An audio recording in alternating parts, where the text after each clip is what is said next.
امام مالک کا یہ مذہب ہے کہ حضور صلی اللہ علیہ وسلم نے ارشاد فرمایا کہ فاطمہ تو بضعۃ منی، فاطمہ میرے جگر کا ٹکڑا ہے، یعنی میرے جسم کا حصہ ہے۔ تو امام مالک کہتے ہیں کہ حضور کا جسم چونکہ سب چیزوں سے افضل ہے، اس لیے حضرت فاطمہ سب سے افضل ہیں۔ تو حضرت سیدہ خاتون جنت سلام اللہ علیہ کے لیے حضور علیہ السلام نے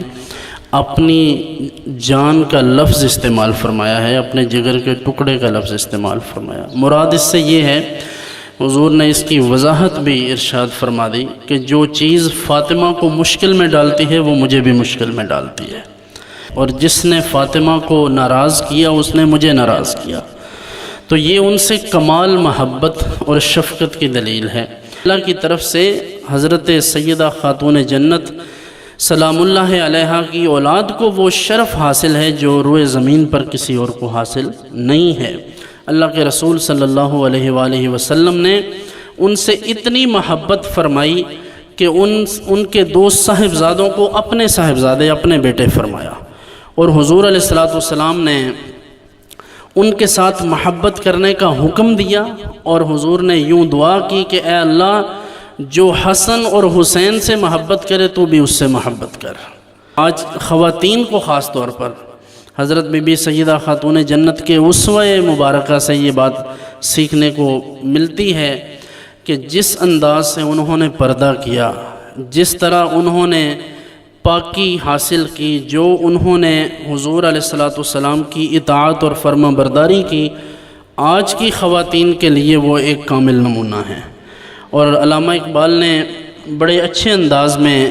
حضرت بی بی سیدہ خاتون جنت کا تذکرہ کیا تھا کہ مریم از یک نسبت عیسیٰ عزیز، از سے نسبت حضرت زہرا عزیز، مادر آں مرکز پرکار عشق، مادر آں قافلہ سالار عشق، نور چشم رحمت للعالمین، آں امام اولین و آخرین۔ کہتے ہیں علامہ اقبال کہ حضرت بی بی سیدہ مریم جو ہیں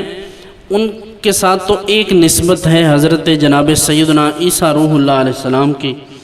اور حضرت بی بی سیدہ خاتون جنت کی تین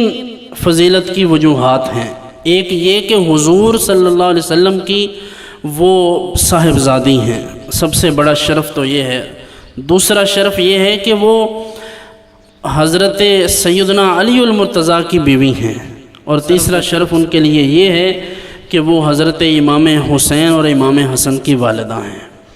تو یہ فضیلت اور یہ ان کی شرف، اس کے باوجود ان کے تقوی اور پرہیزگاری، جن کے بارے میں